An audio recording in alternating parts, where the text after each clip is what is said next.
We've been engaged to study Hudson University, and we spent the last several weeks conducting interviews and trying to help identify what are the human resources issues that they're experiencing.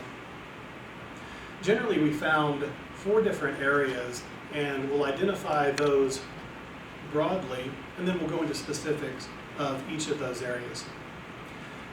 Hudson University has seen a fairly significant turnover with executives, executive leadership, and new faces over the last couple of years.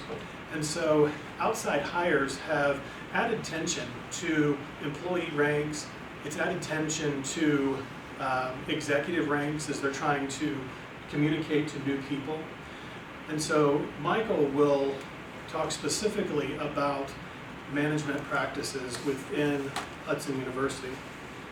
We've got a couple of specific recommendations that training be implemented and all employees be made aware of this training.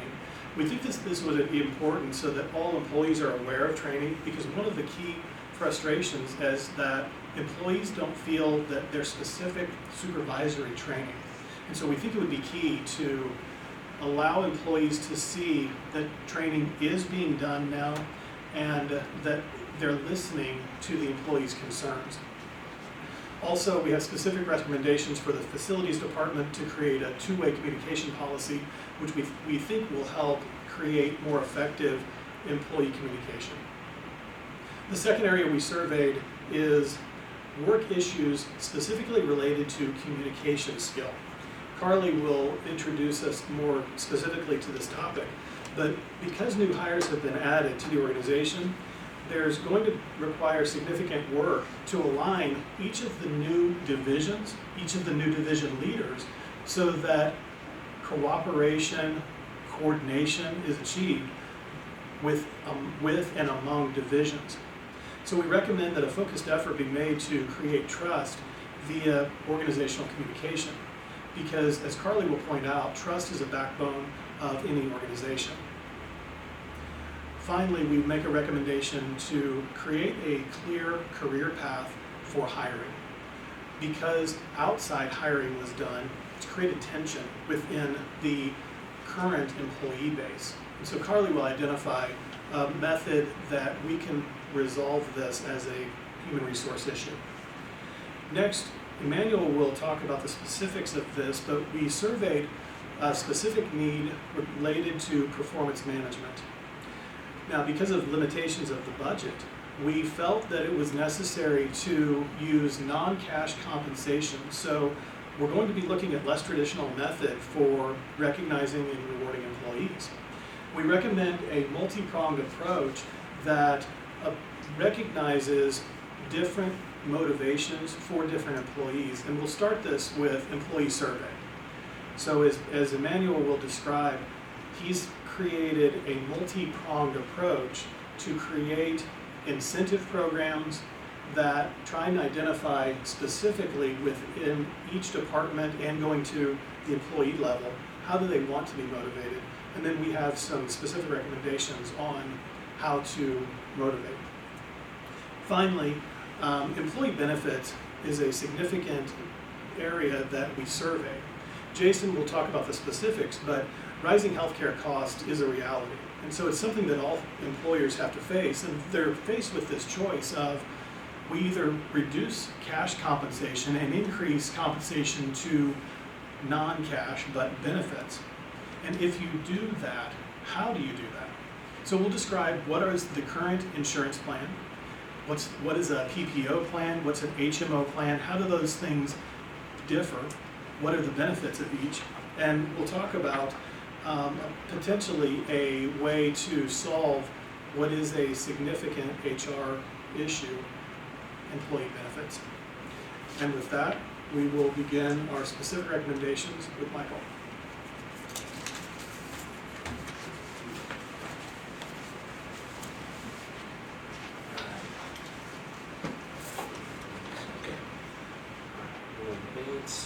So to start off, we're going to start off with our first scenario, which is with our management style issues. I'm just going to give a little overall synopsis of the topic.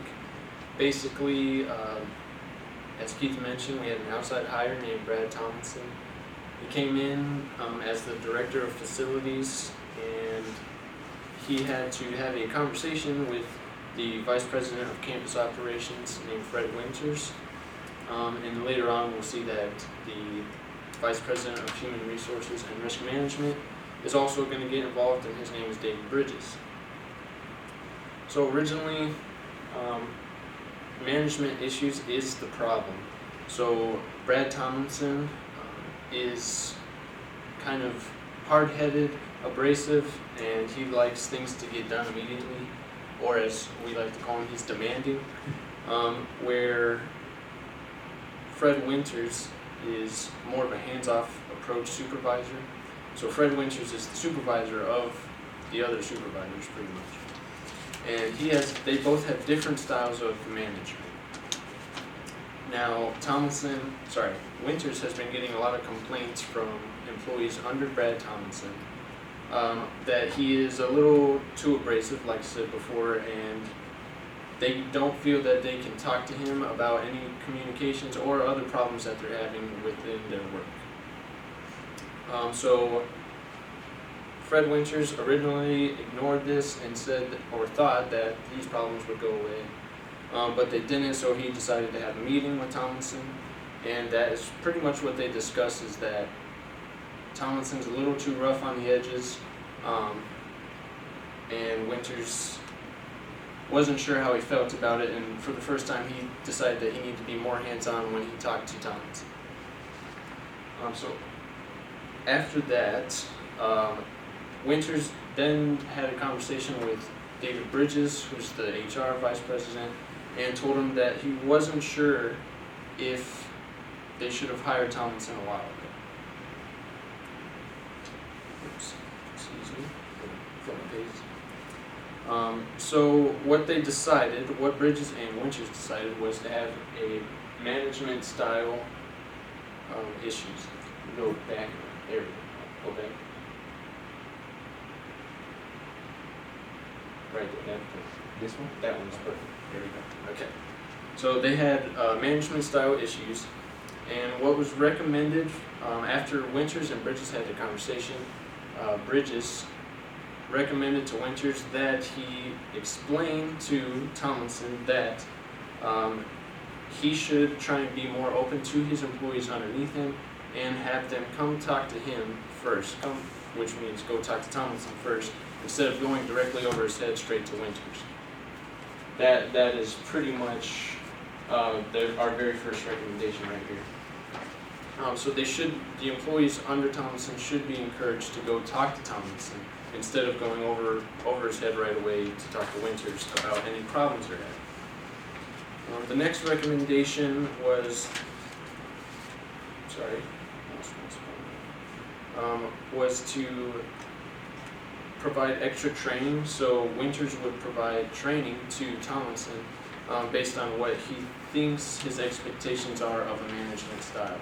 So if that just includes powwows or specified training, Winters wants to have Tomlinson meet his expectations for what a management style should be. And then the next recommendation was introductory reviews.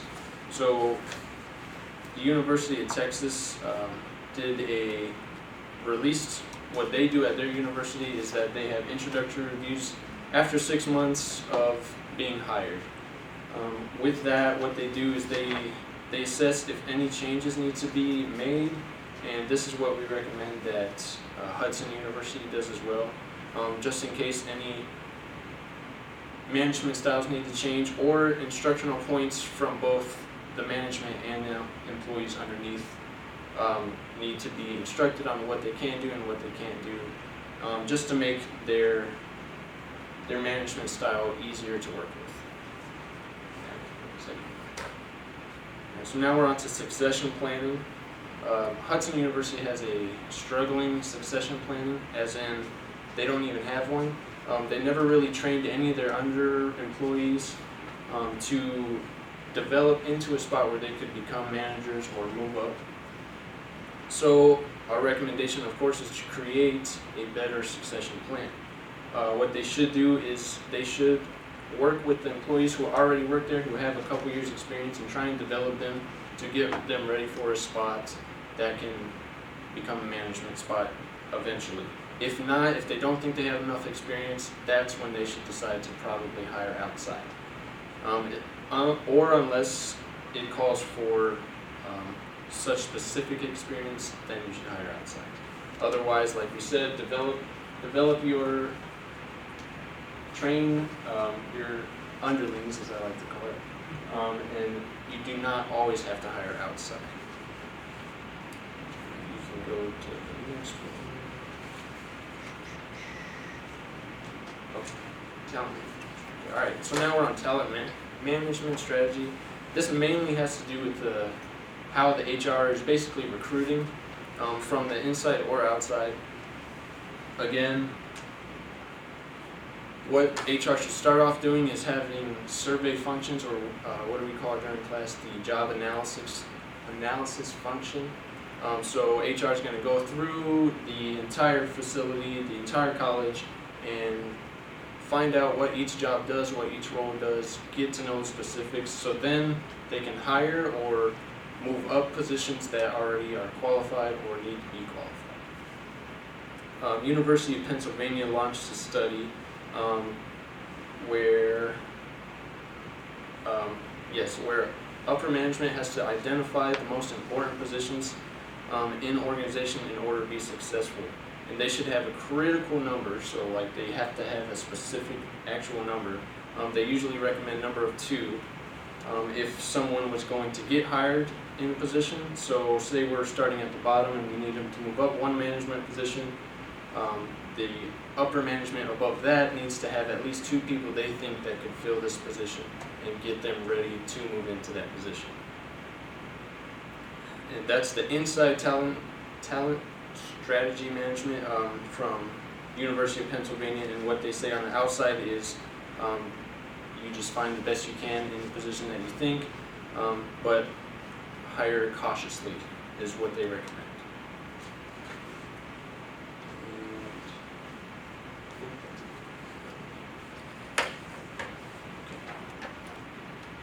Cool. All right. So now that I'm done, we're going to pass it on to Carly and move on.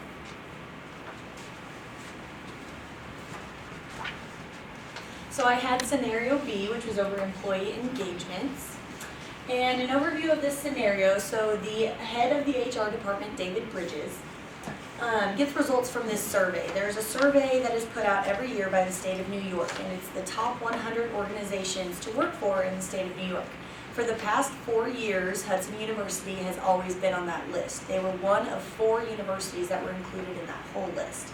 This 5th year, they did not make it. So he got results of the survey, he reviewed them, and he talked to his personnel within his HR department, his 2 assistants.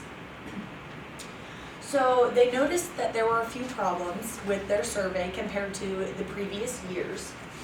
And I will talk about our resolution, which will be outlining a form of communication to discreetly communicate with employees the problems that they found within the survey. And then I will also identify and analyze the problems that were discussed in this survey as well.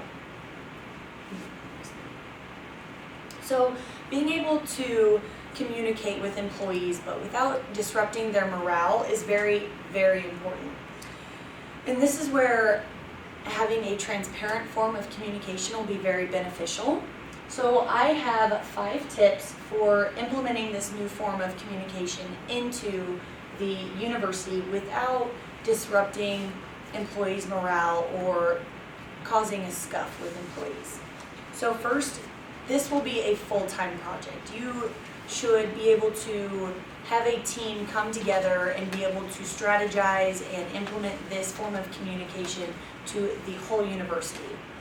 Second, you want to get outside input. You want to get students' input on how the employees communicate with students, how you view their interaction with one another. You know, talk to alumni, talk to the board of trustees, and just get a feel of how the flow of information goes within Hudson University. 3, You want to review your previous forms of communication. I would suggest that they go through and they see what's been working, what hasn't been working, what they can kind of update and make better as along the lines of communicating with one another or to students or to outsiders.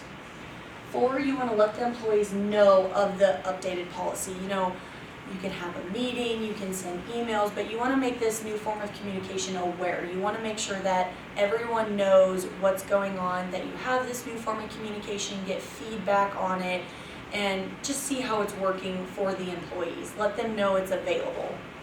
And then 5, you want to follow up. You want to make sure that this team knows that this form of communication is working, that employees are engaging in it, and that it does work for everyone. So the employee engagement issues, first, the major one was communication.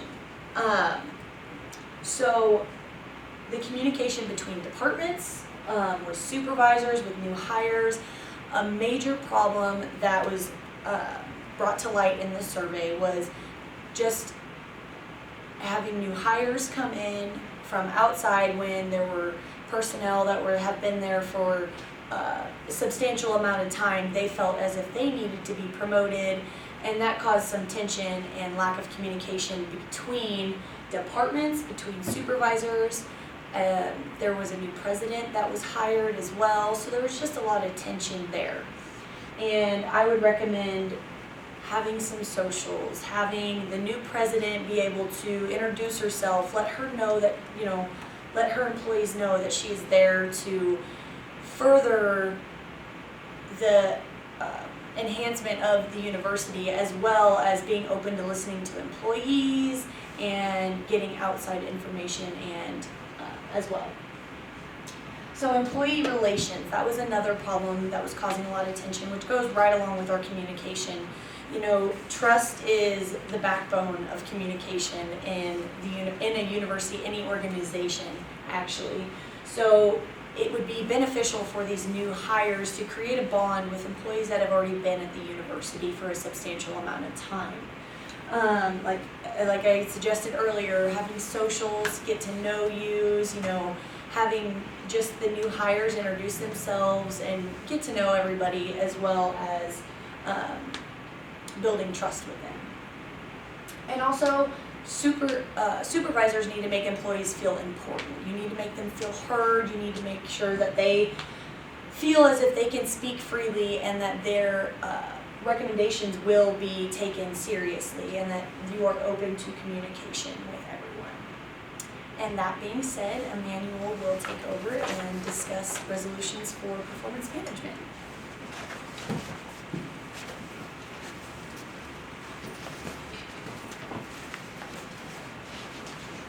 Okay, so Hudson University, as we know, has major financial difficulties at the moment. This particular project will focus on something other than just monetary awards. We will be looking at recognitions and award processes that has nothing to do with money. So it will be the non-monetary awards. And this is what our survey has given us. One of the non-monetary awards is the suggestion program. The suggestion program is something that I actually implemented in my place of work, and I think Hudson can benefit from this. You have employees, you have a suggestion box, and you have employees put in suggestions, and then the committee will review the suggestions.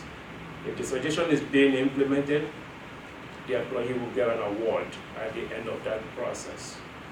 The second suggestion that we will have is the recognizing these employees in staff meetings, maybe at end of month meetings when we have with the staffs. You can get that employee in there and then recognize them for their efforts. You know, time off work is another way. Instead of employee taking a vacation, then you give them just time off. That's a very good incentive. and then that would be kind of a good recognition for the work well done. Some of the supervisors strongly believe that anything other than money would not incentivize the employees. But I can tell you that simply telling an employee thank you, for the work well done goes a long way. That is also one of the suggestions. We looked at another one is the monthly birthday party. It's not a party, a monthly birthday celebration, where you have top management sitting down with the employees that are celebrating their birthday that particular month, and then just have a little cake or anything with them. That's a very good recognition program that is worked in other places. As we all know, not everybody likes the same kind of award or recognition. So some doesn't really care for the money aspect of it. They just want to make sure that they are well appreciated. There is other things that we could be doing, like the one we call the honor wall. When you post their information on the board, for every month, or you can even improve in the work area, the condition of the work area. It's a very good recognition there for the employees.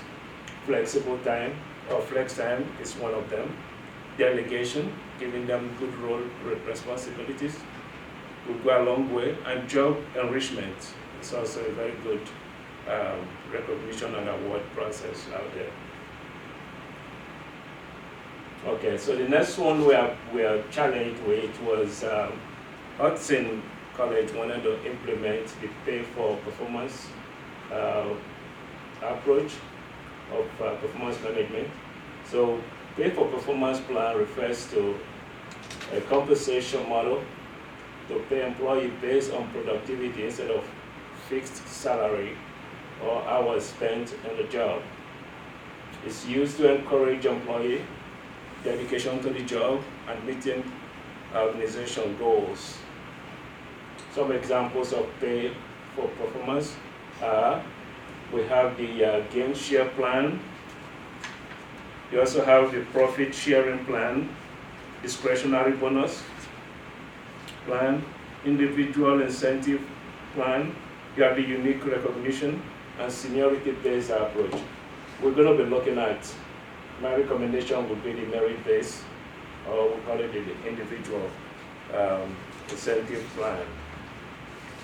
With this particular plan, it is really very critical that all the deliverables and the measurables are clearly defined.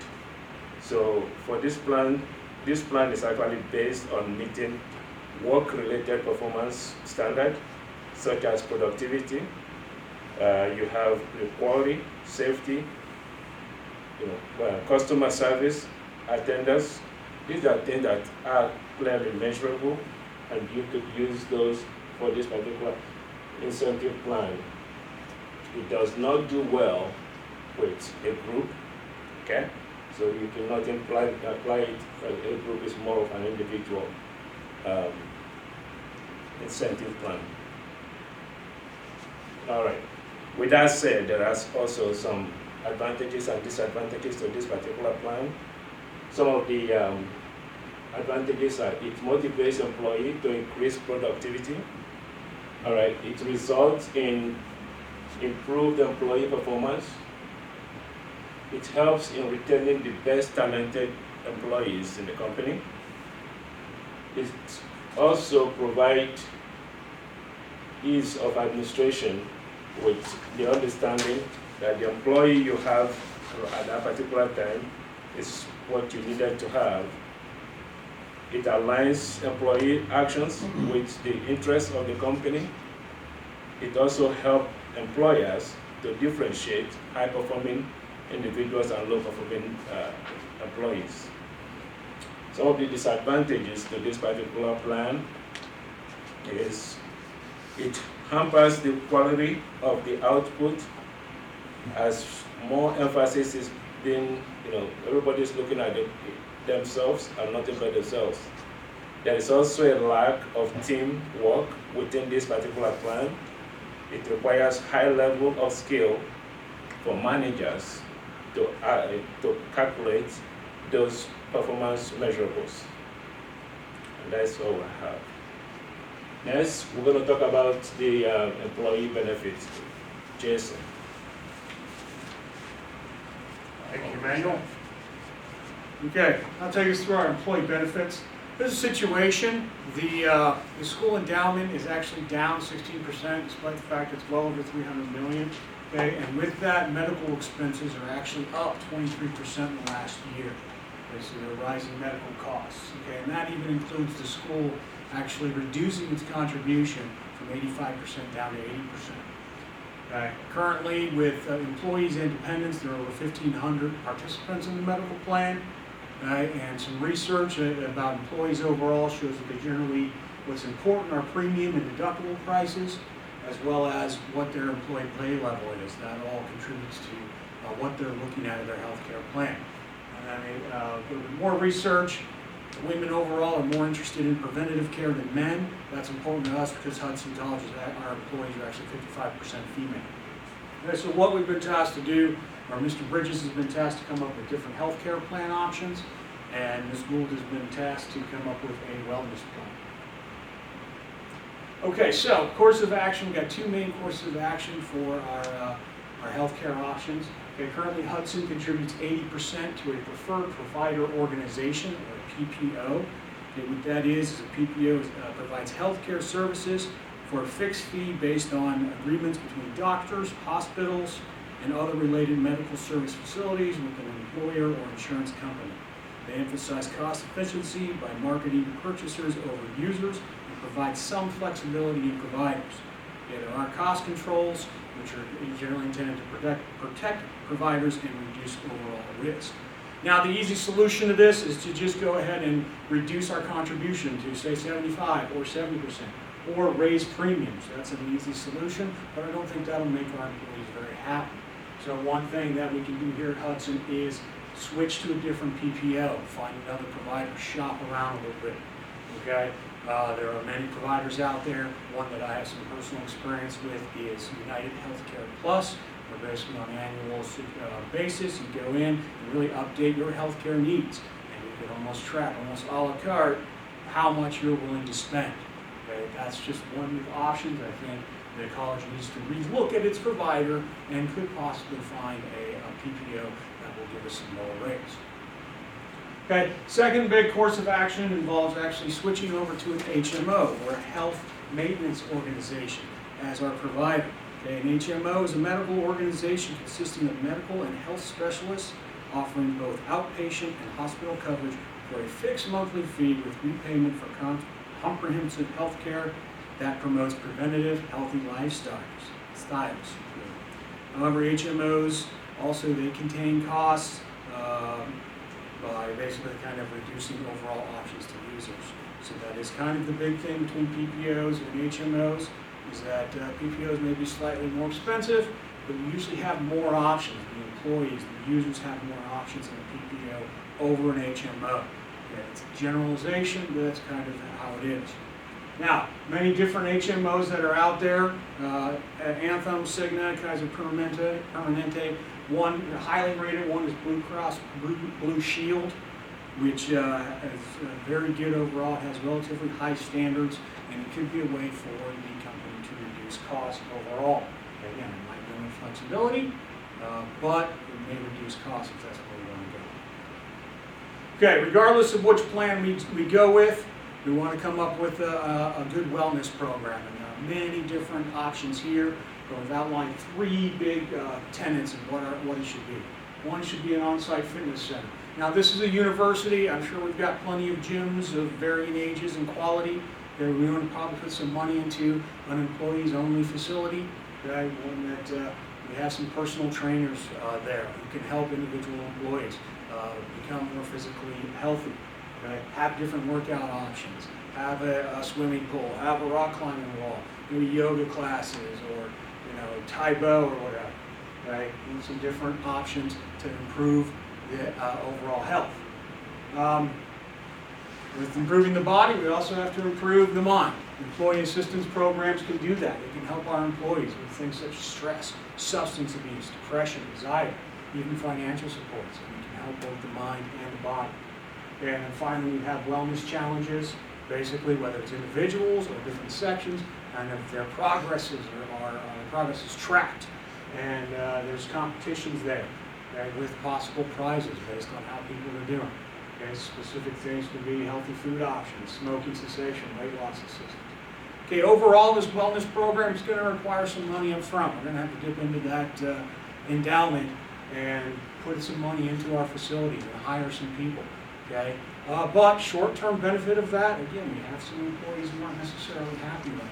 This may help short-term improve some employee satisfaction. And long-term, if we have more healthy employees and more healthy dependents, it's going to reduce our medical costs regardless of which plan we go with. That concludes this part. Go back to Keith for wrap up.